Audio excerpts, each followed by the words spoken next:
Who is the billionaire Frank McCourt, and what does he want to do with TikTok? That's something that lots of people are asking. Now, in previous videos, I've talked about how the only people who are set up in line to buy TikTok are right-wing reactionaries, and I still think that's the case. But a lot of people have responded, no, Frank McCourt is out there. So let's talk about this guy. So first, Frank McCourt is not a right-wing reactionary. As far as billionaires go, I think he's a pretty decent guy. He is the CEO of McCourt Global. It is a real estate investing firm. You know, think about that what you will.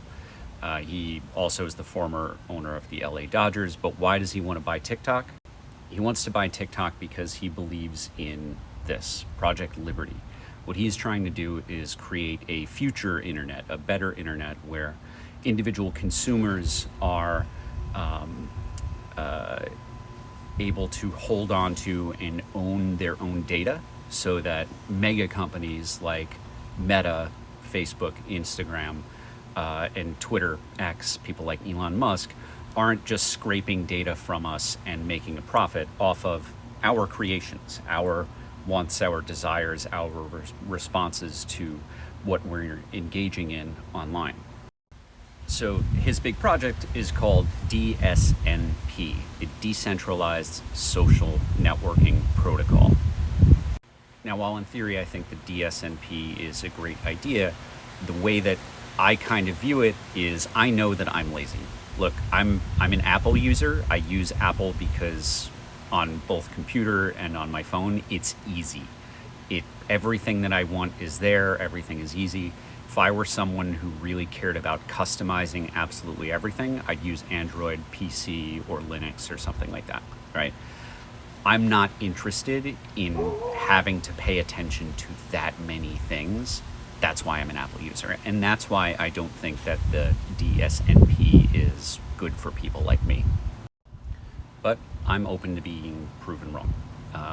If Frank McCourt does, take this $20 billion that he's informally gotten commitments for from investors, and he's able to purchase TikTok, like maybe this thing's gonna work out. I don't know, but I'm doubtful. Now, why do I still think that Frank McCourt is not going to ultimately be the person who buys TikTok if China allows TikTok to be sold at all? Because the $20 billion that he's offering is something like 1/10 of what ByteDance believes that their company is worth. And ultimately, he's not the only one who wants to buy it. There are people like Steve Mnuchin, who is Trump's former Treasury Secretary, who's expressed interest in buying the app. And if it comes down to a bidding war, I don't think that the people stand a chance against right-wing reactionaries who, again, want our data so that they can better target us with political messaging to manipulate us, to influence our purchasing behavior, our beliefs, etc. Right? That's, again, why TikTok is being destroyed in the first place. So, back to the DSNP. This guy believes that people are going to kind of create their own feeds. They're going to curate their own feeds. This is very similar to how Blue Sky works. And it's part of the reason that I think Blue Sky didn't really take off until people felt there was no other choice, right? Blue Sky only really blew up after Trump won the most recent election, and it was clear that Elon Musk's $250 million investment into, direct campaigning was partly responsible for it. I used to be a daily Twitter user. I was someone who was posting multiple times per day.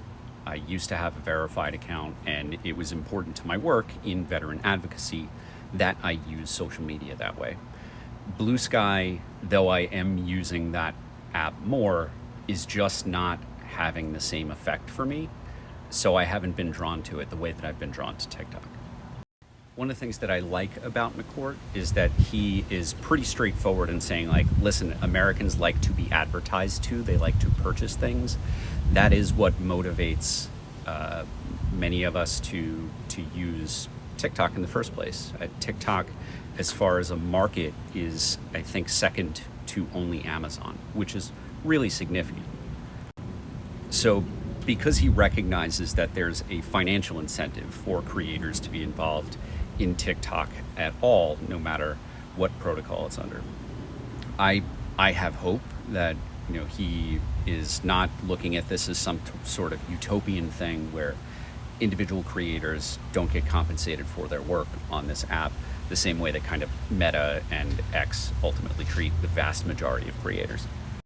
So if you want a better primer on who Frank McCourt is and what he wants to do with TikTok, Wired just posted this article recently. It's a pretty recent interview with him, and he talks about how he is hopeful but doesn't know that he'll ultimately be able to buy TikTok. At the end of the day, ByteDance has not been entertaining offers, has not been talking to people like him. So Frank McCourt is just hopeful, but he has not gotten any feedback from ByteDance as to whether his $20 billion bid is even worth their time. So while most of Wired's content is paywalled, this was open for me, so I think you should be able to find it pretty easily.